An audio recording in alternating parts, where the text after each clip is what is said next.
आपकी सुरक्षा हमारा धर्म है। हम जानते हैं विजय दुर्ग ने आपकी तरफ मित्रता और रिश्तेदारी का हाथ बढ़ाया है, परंतु इस मित्रता और रिश्तेदारी के पीछे आपका कोई शत्रु भी हो सकता है।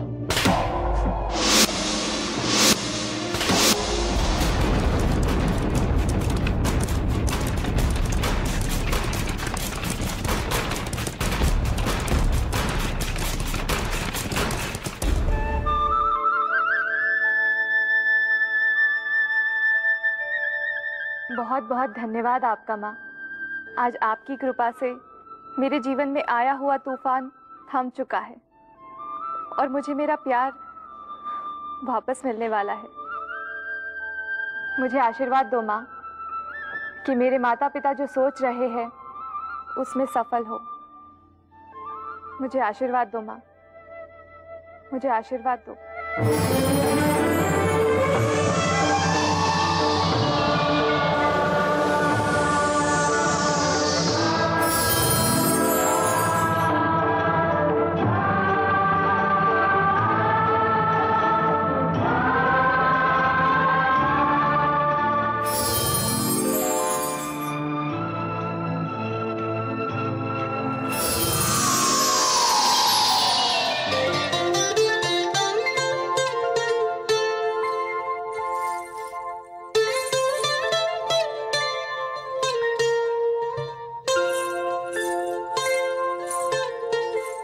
आप कौन हैं और यहाँ कैसे आई?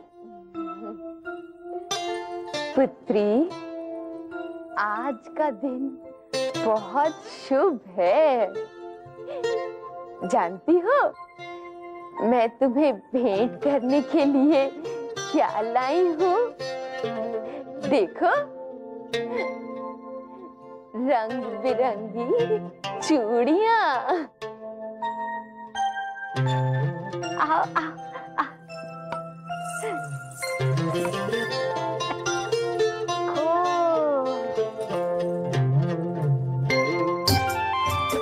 कितनी सुंदर और कितनी मनमोहक है ये, और कितनी रंग बिरंगी। पहनो पहनो पहनो।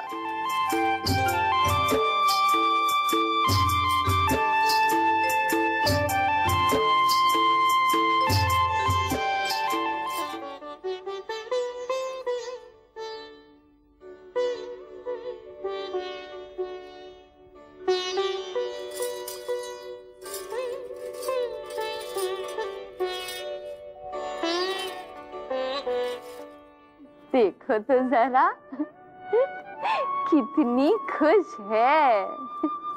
किंतु पुत्री, एक बात का ध्यान रखना, सुख और दुख दोनों क्षण मात्र ही होते हैं। सुख में तो मनुष्य के चेहरे पर सदा ही मुस्कुराहट रहती है, किंतु क्या ये मुस्कुराहट दुख में भी होती है? जानती हो पुत्री, जो ईश्वर की भक्ति करते हैं, जो ईश्वर पर श्रद्धा रखते हैं, वो दुख में भी कभी विचलित नहीं होते। जानती हो क्यों? क्योंकि उनकी भक्ति में ही शक्ति होती है। भाग्य बार बार उनकी परीक्षा लेता है, किंतु वो हर परीक्षा में उत्तीर्ण होते हैं। देखो देखो, इन चूड़ियों को तनिक देखो राजकुमारी, कितनी रंग बिरंगी है ना? जानती हो, मनुष्य का जीवन भी ऐसा ही रंग बिरंगा होता है। जब भक्त के जीवन में प्रेम, विश्वास और श्रद्धा के रंग आ जाते हैं ना, तो वो किसी भी तूफान का सामना कर सकता है। पुत्री, याद रखना मैंने क्या कहा था। जो अक्सर दिखता है वो होता नहीं। इसी को ही माया कहते हैं।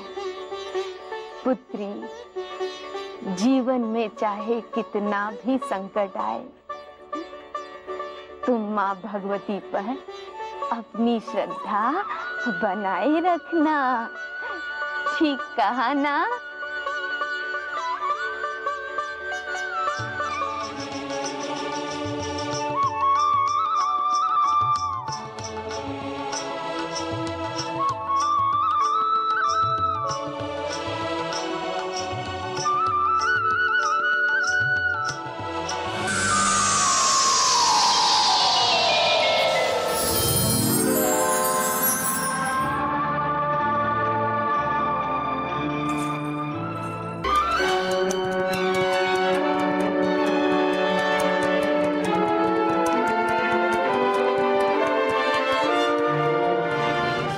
सुमुखी, माँ, आपकी आंखों में आंसू?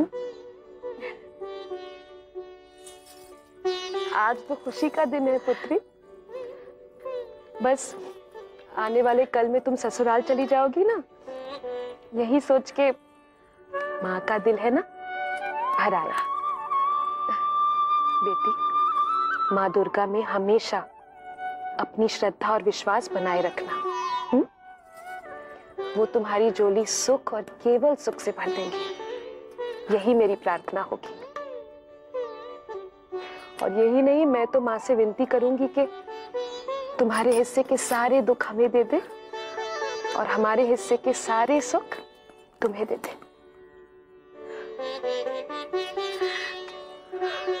अरे पगली, रो मत। बलशाली महापराक्रमी राजा सूरत अपनी होने वाली पत्नी की आंखों में आंसू थोड़ी देखना चाहेंगे। जब वो आए ना तो मुस्कुराते हुए उनका स्वागत करना। दुर्जय, अब तुम ये मत कह देना कि जमाई राजा आ गए। हाँ हाँ जीजा जी, वो तो आ चुके हैं।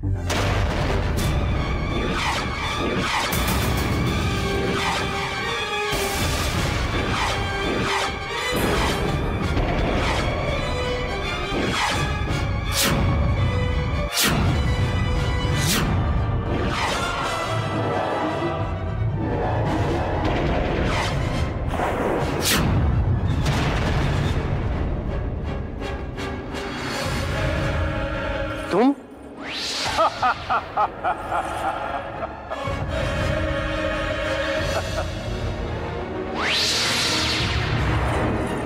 महाराज गरुड़ध्वज, मैं कालकेतु। महाराज गरुड़ध्वज, इस कोलासुर कालकेतु ने आपकी पुत्री सुमुखी को दानवराज की रानी बनाने का निर्णय लिया है।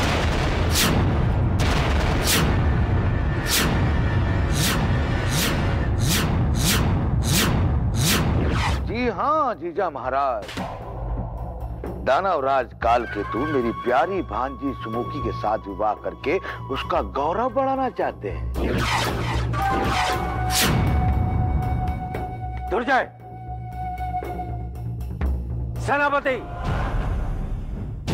आज्ञा महाराज। इस दुर्जय को इसी समय बंदी बनाकर कारागृह में डाल दिया जाए। और इस दानवराज कालकेतु को विजय दुर्ग से पार भेज दिया जाए।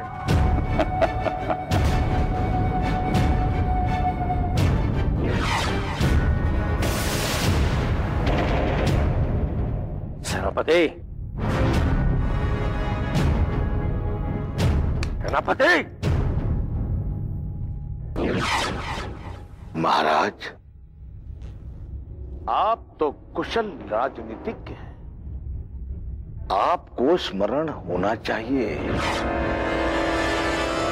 कि सेना या सेनापति केवल राजा का आदेश मानते हैं, किसी बंदी का नहीं।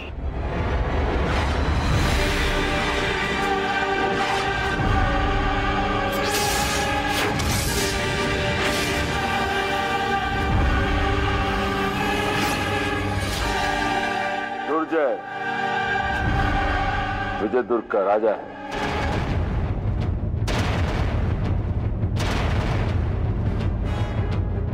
यहाँ का अधिपति है, हमने बनाया।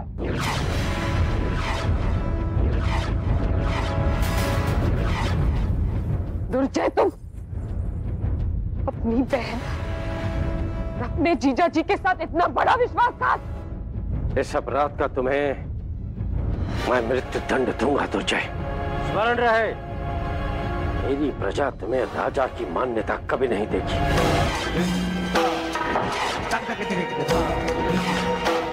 मंत्री, महामंत्री, सैनिकों, मृत्यु के हवाले कर दो इसे।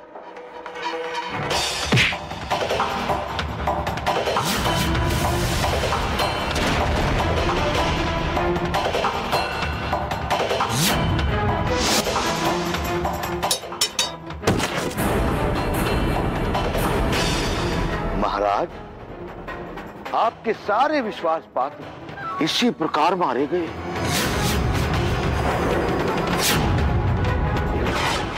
महाराजा गरुड़ ध्वज, यदि आपको ऐसा लगता है कि आपकी अन्य सेना आपको आके बचा लेगी, तो ये आपका भ्रम है। वो भी इन्हीं सैनिकों की तरह बंदी बनाई जा चुकी है।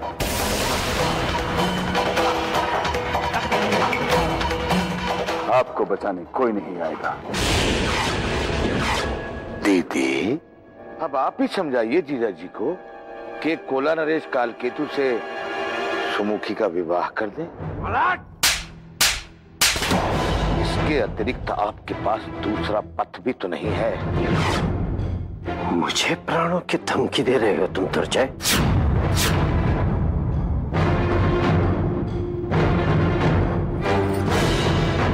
मेरी बेटी की लाज मेरे प्राणों से कहीं अधिक महत्वपूर्ण है। मैं अपने प्राण दे दूंगा, लेकिन इस राक्षस से मैं अपनी बेटी का ब्याह कभी नहीं होने दूंगा। पिताजी, तुम चिंता मत करो पुत्री, अपनी बेटी की रक्षा न करने का लांछन मुझ पर मत लगने दो। जाओ यहाँ से। नहीं पिताजी, मैं तुम्हें मेरी शपथ, जाओ यहाँ से तुम।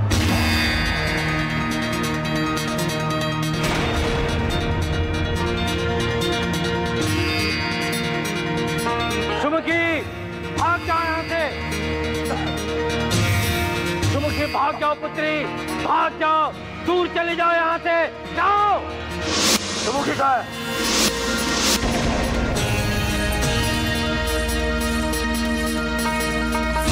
गरुड़ ध्वज, कन्या को भगा दिया, परंतु तुम्हें कालकेतु की शक्ति का कोई अनुमान ही नहीं है। वो जहां भी जाएगी, कालकेतु की पकड़ से दूर नहीं है वो।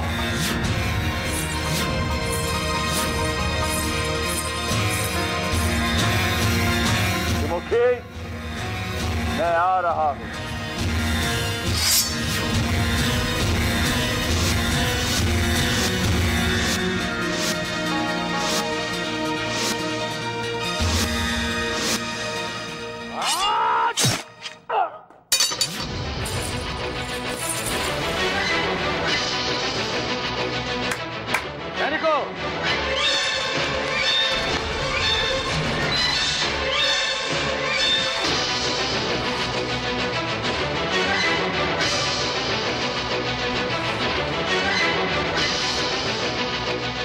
दीदी और जीजा जी को कारागृह में डाल दो।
राजकुमारी सुमुखी, कैसा लगा हमारा रथ? हे माँ दुर्गा, हे मातेश्वरी, कहाँ हो माँ? माँ मेरी रक्षा करो माँ, मेरी रक्षा करो माँ। राजा सूरज, राजा सूरज, से मेरी रक्षा कीजिए, से मेरी रक्षा कीजिए। राजकुमारी सुमुखी, हम इतनी ऊंचाई पर उड़ रहे हैं कि तुम्हारी ध्वनि वहां तक नहीं पहुंचेगी। यहाँ कोई सूरत वूरत नहीं बचाने आएगा तुम्हें। काल केतु से अगर तुम्हें कोई बचा सकता है तो केवल काल केतु।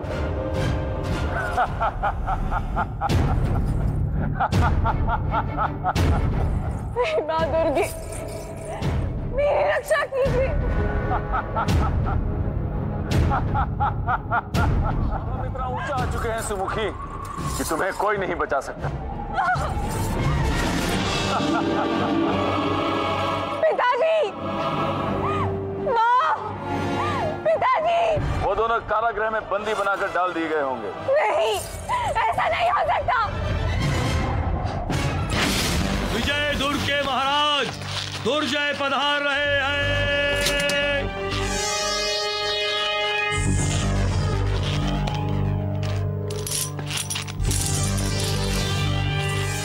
दुर्जय, सुमुखी को बचाओ।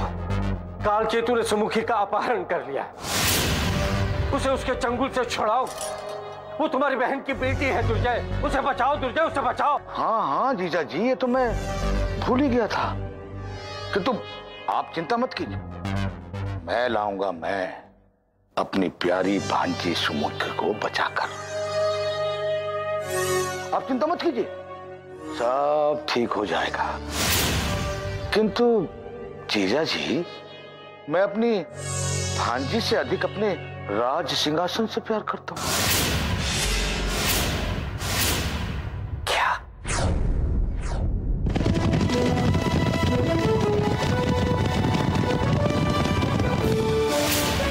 दिशाओं की देवताओं, गंधर्वों की नरों, अप्सराओं, मेरी रक्षा करो। इस दैत्य से मेरी रक्षा करो। हे माँ दुर्गा, आपकी भक्त संकट में है, उसका रक्षण कीजिए माँ, उसका रक्षण कीजिए। क्यों चिल्ला चिल्ला कर अपना गला फाड़ रही है? अपने को कष्ट मत दो। तुम क्यों मेरे पीछे पड़े हो? मैंने क्या बिगाड़ा है तुम्हारा? तुम्हारे कारण मेरे भाई धूम्रकेतु की हत्या हुई है। तुम्हारा भी वही अंत होगा कालकेतु।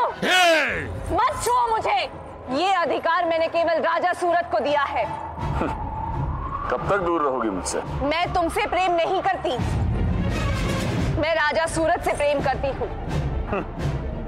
मैं भी तुमसे प्रेम नहीं करता, वो तो मैं अपनी भाई की हत्या का प्रतिशोध ले रहा हूं।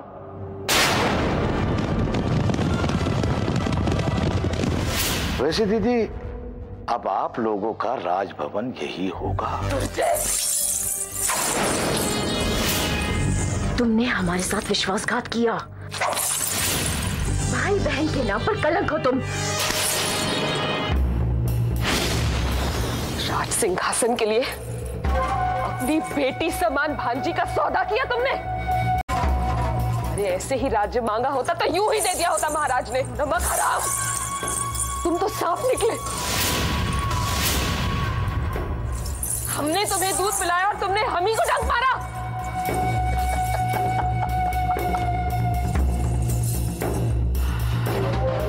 हाँ दीदी, मैं तो सांप से भी अधिक जहरीला हूं। मुझे अपना राज सिंहासन संभालने के लिए अपने रिश्तेदारों की बलि चढ़ानी होगी। तो समझो पहली बलि सुमुखी है।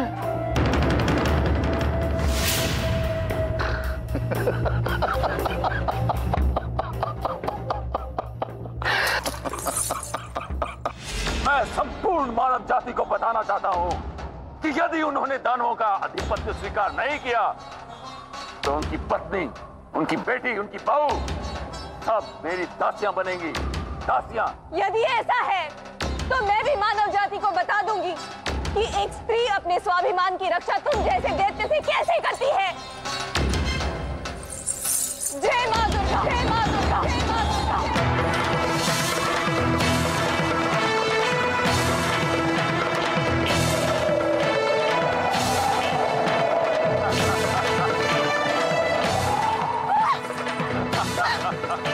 सूरज, सूरज, राजा सूरज।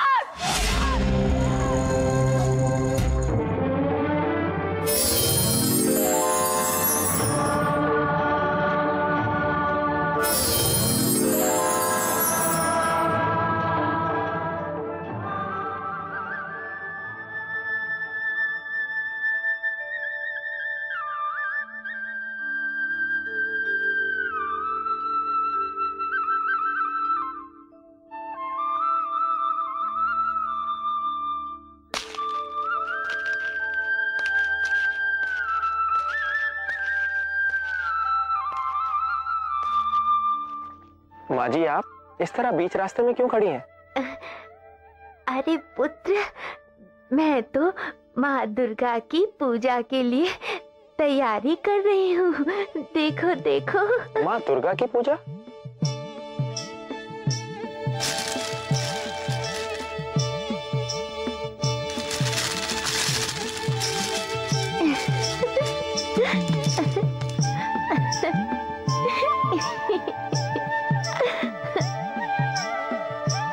क्या इस जंगल में माँ दुर्गा का मंदिर भी है? कदाचित तुम भूल चुके हो पुत्र। आओ मैं दिखाती हूँ, आओ।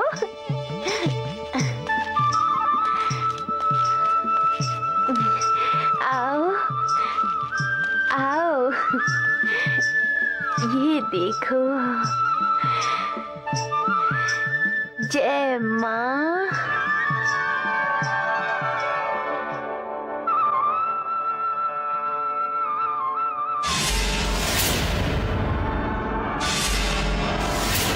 कितना शुभ शगुन है कि हमें माँ दुर्गा के दर्शन हुए।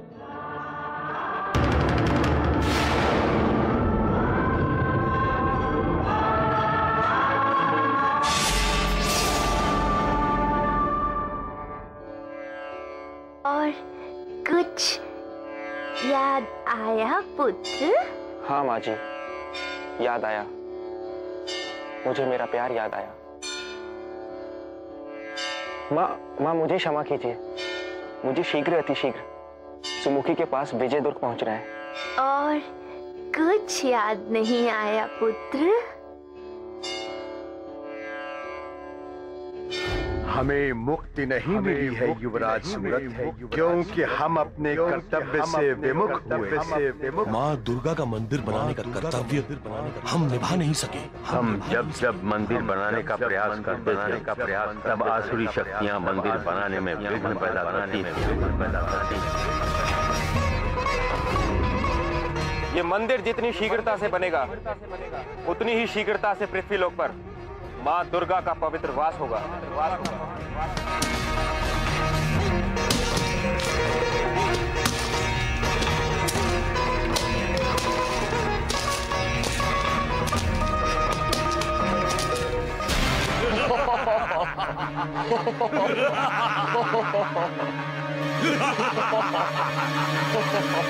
मंदिर बनाकर हम असुरों की शक्ति को कम करना चाहते हो?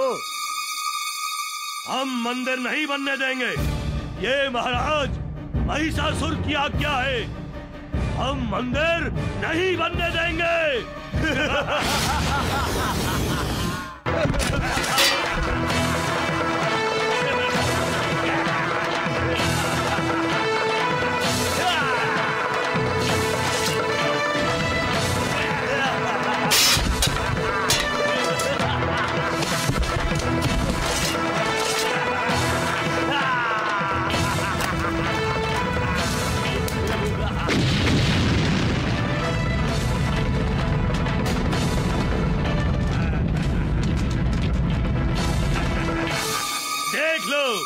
हमने मंदिर ध्वस्त कर दिया। अब दोबारा मंदिर बनाने की कभी मत सोचना। दुर्गा का मंदिर बनाकर असुरेश्वर महिषासुर को चेतावनी देने वाले हर किसी के प्राण हरण किए जाएंगे। ये महिषासुर का आदेश है।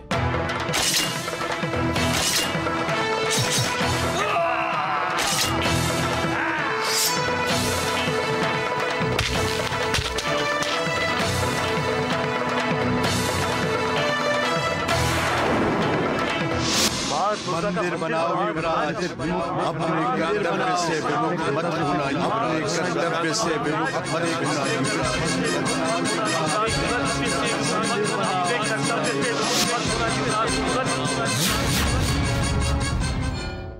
क्या हुआ पुत्र? क्या हुआ?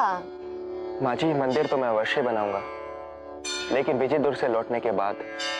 याद रखना पुत्र, जिसे हम विश्व कहते हैं वो विश्व नहीं है। ये तो माँ दुर्गा का रचाया हुआ माया मोह और विकारों का चक्रव्यूह है। यदि इस चक्रव्यूह को भेदना चाहते हो तो उस परमेश्वरी माँ दुर्गा की स्तुति करो, उनकी पूजा करो पुत्र। नहीं तो हे पुत्र, इस चक्रव्यूह की एक एक कड़ी तुम्हें निगल जाएगी और बाहर आने का कोई रास्ता ना होगा पुत्र।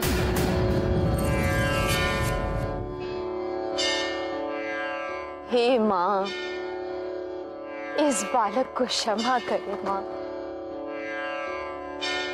ये बालक इस मंदिर के प्रति और अपने पूर्वजों के प्रति अपना कर्तव्य भूल गया माँ। हे माँ, इसे माफ करें माँ, माफ करें।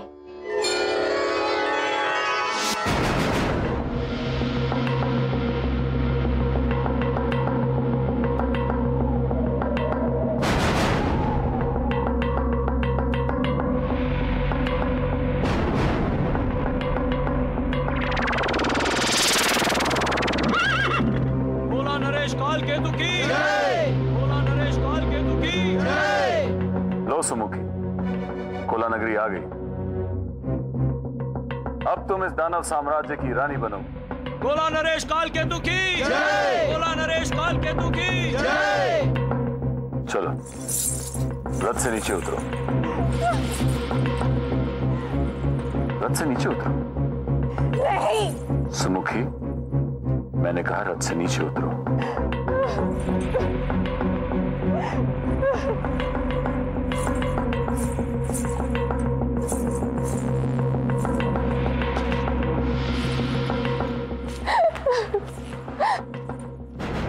रुक क्यों गए?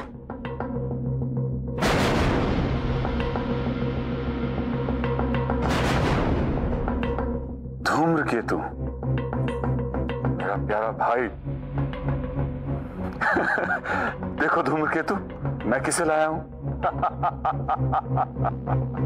आज तुम्हारी मृत्यु का प्रतिशोध पूरा हुआ है धूम्रकेतु। चलो। दानवराज कालकेतु की जय। दानवराज कालकेतु की जय। दानवराज कालकेतु की जय।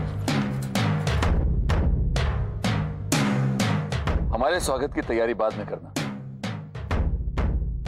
ये सुमुखी है, इसे विशेष गृह में ले जाकर बंदी बनाकर रखो और इसे विवाह के लिए तैयार करो। नहीं, मैं तुमसे विवाह कभी नहीं करूंगी, कभी नहीं।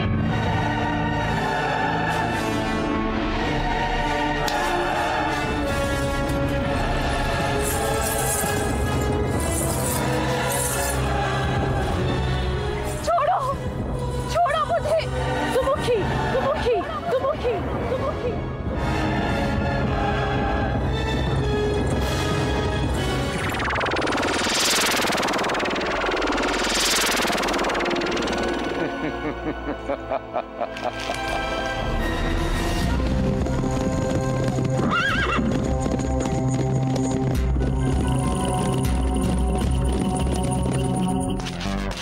महाराज दुर्जय की जय हो। महाराज सूरत आ रहे हैं।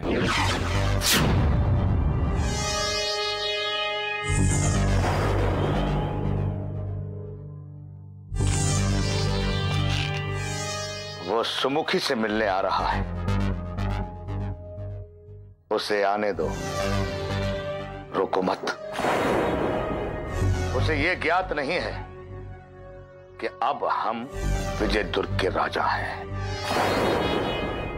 और दीदी और जीजा जी हमारे बंदी। सूरत के सैनिकों को भवन के द्वार पर ही समाप्त कर दो। बाकी बचा सूरत, उसे महल में हम समाप्त कर देंगे, क्योंकि राजा सूरत हमारे मार्ग का कांटा है। उस कांटे को समाप्त करके हम चैन से राज कर सकेंगे।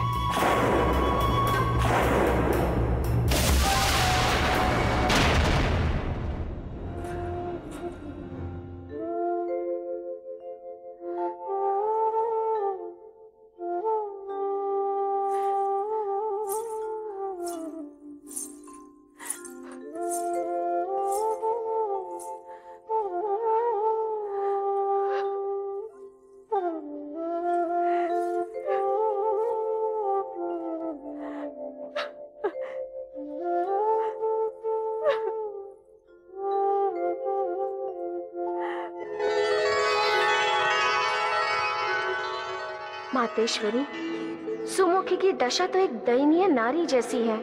किसी को भी उसके साथ सहानुभूति होगी। हे देवी, जिसने ईश्वरी कृपा की अनुभूति की हो, जिसे अपनी भक्ति पर विश्वास हो, उसे किसी की सहानुभूति की आवश्यकता नहीं होती। निश्चय ही सुमुखी भयभीत है, किंतु वो ये नहीं जानती कि जो उसे भयभीत कर रहा है उसे भी चुनौती मिलने वाली है। देवियों, क्या दानवीय साम्राज्य में ईश्वर की भक्ति करने पर प्रतिबंध है? हाँ। तो अब उस साम्राज्य में ईश्वर की भक्ति की जाएगी। कौन करेगा ईश्वर की भक्ति माँ? कौन देगा कालकेतु को चुनौती?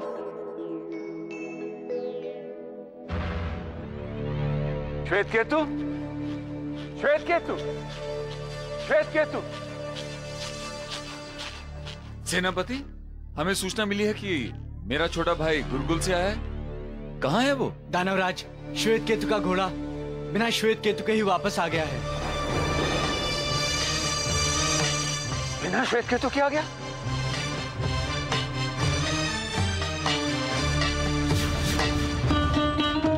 सेनापति, तुरंत सेना को लेके जाओ। ठहरो, सैनिकों की 4 टोलियां बनाओ और चारों दिशाओं में ढूंढो उसे, और संध्या होने से पहले वो कुला नगरी में वापस आना चाहिए, अन्यथा। भैया, भैया, भैया, भैया। श्वेतकेतु, श्वेतकेतु, भैया, श्वेतकेतु, श्वेतकेतु, कहाँ हो तुम? भैया, मेरे भाई,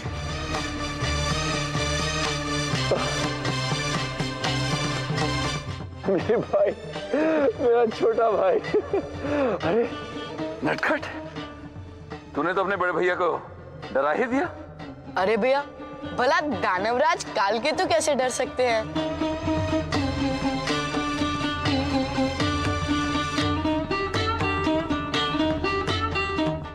मैं एक भाई खो चुका हूं, इसलिए मैं तुझे अपनी दृष्टि से कभी भी ओझल नहीं होने दूंगा। तू ही तो मेरा सब कुछ है। मेरा छोटा भाई, मेरा श्वेतकेतु, मेरे भाई, मेरा छोटा भाई, मेरा बच्चा। देखो श्वेतकेतु आया है, श्वेतकेतु आया है, श्वेतकेतु आया है। क्या हुआ? अरे क्या हुआ? क्या हुआ? भैया, चोट लगी है। कहाँ? यहाँ भैया।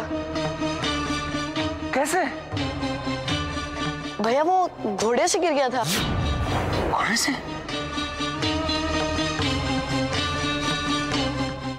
कालिंदी, कालिंदी तुरंत आओ, किसी सेविका को भेजो और राजवैद्य को शीघ्र बुलाओ।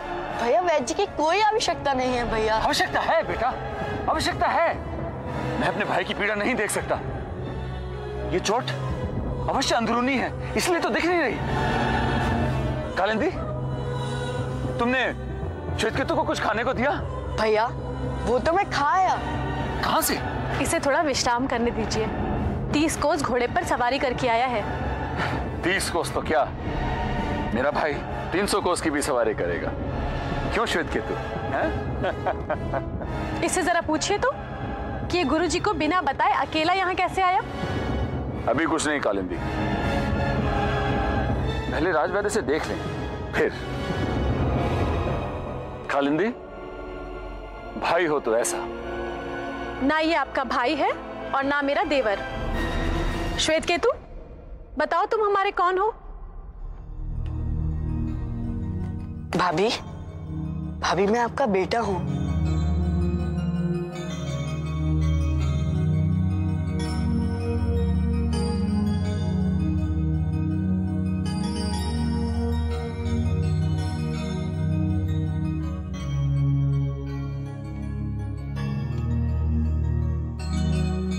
मैं आ गया हूं ना भाभी माँ।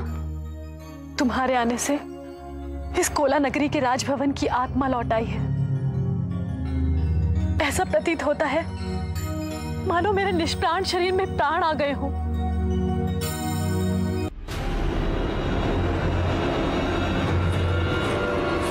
क्या हुआ कालिंदी? आप सुमुखी को अपनी रानी बनाने की जिद क्यों कर रहे हैं?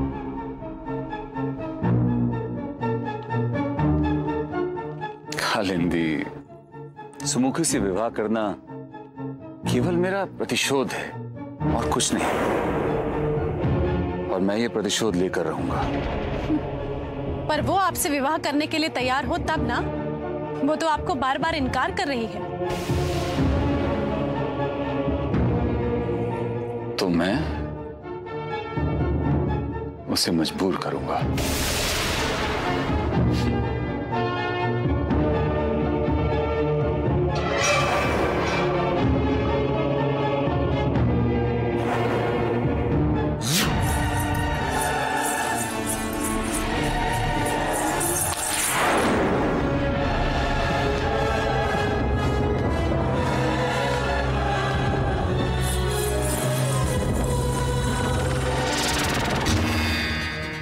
बढ़िया, तू यहाँ? दाद देनी पड़ेगी तेरी हिम्मत की। हिम्मत की तो तुम्हारी भी प्रशंसा करती हूँ कालकेतु। मैंने तुम्हें बार बार संकेत दिया, किंतु तुमने अपना दुष्कर्म नहीं छोड़ा। बढ़िया, अपनी जुबान मत चला। अच्छा।